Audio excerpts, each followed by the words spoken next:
অনেক ভাই রয়েছে বলে যে ঝালমুড়ি বানানোর পরে তেনিয়ে যায়, নষ্ট হয়ে যায়, মসমসে ভাব থাকে না। তো মূলত এর কারণ কি? এর মূলত প্রধান কারণ হচ্ছে আপনি যে হ্যান্ড সেলার মেশিনটি রয়েছে তার সঠিকভাবে আপনি কিন্তু সেটিং করতে পারেননি।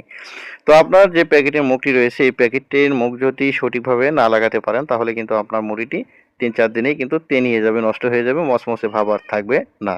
তখন কিন্তু আপনার মুড়িটি খেতে বিচ্ছিরি লাগবে, অর্থাৎ ভালো লাগবে না। তো এজন্য অবশ্যই সাবধানতা অবলম্বন করে যে আপনার যে হ্যান্ড সেলার মেশিনটি রয়েছে সেটি সঠিকভাবে আপনি সঠিক মাত্রায় আপনার যে রেগুলেটর রয়েছে সেটি কিন্তু আপনাকে বসাতে হবে। এর জন্য আপনাকে আমি সাজেস্ট করব যে শুরুতেই আপনি আপনার হ্যান্ড সেলাই মেশিনটি আপনার ভোল্টেজ অনুযায়ী সঠিকভাবে করে নেবেন। যে আমি মূলত আমার ২ থেকে ৩ এর মাঝামাঝি কাটা রাখলেই কিন্তু হয়ে যায়। তো হ্যান্ড সেলাই মেশিন আপনি আপনার কারেন্টের যে ভোল্ট রয়েছে তার উপর নির্ভর করবে। মূলত সেভাবেই আপনি সেটিং করে নিবেন সাবধানতা অবলম্বন করে।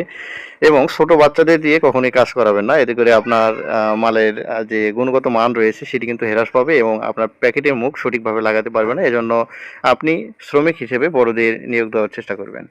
তো মূলত ভাই আপনি যদি বেশি লাভ করতে চান তাহলে কিন্তু আপনার প্রোডাক্টের যে গুণগত মান রয়েছে সেটি কিন্তু সঠিকভাবে বজায় থাকবে না। এজন্য অবশ্যই সীমিত লাভ করেন, সেল বেশি করেন। এতে করে আপনার ফ্যাক্টরি অথবা কারখানা উপরে উঠবে এবং আপনি দীর্ঘদিন বিজনেস করতে পারবেন।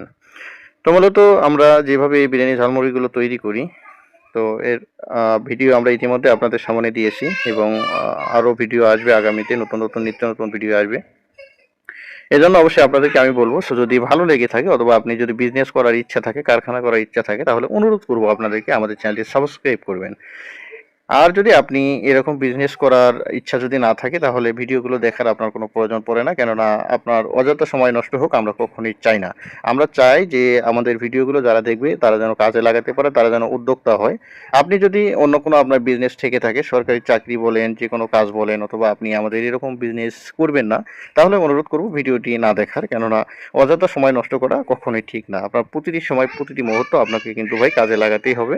তো এজন্য আপনার সময়কে মূল্যায়ন করতে হবে। সময়কে মূল্যায়ন না করলে কিন্তু আপনি সফল হতে পারবেন না।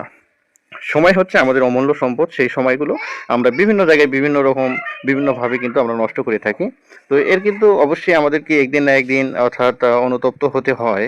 এজন্য সময়কে অবশ্যই কাজে লাগাতে হবে। এজন্য আপনারা অবশ্যই সাবধানতা অবলম্বন করবেন। আরেকটি কথা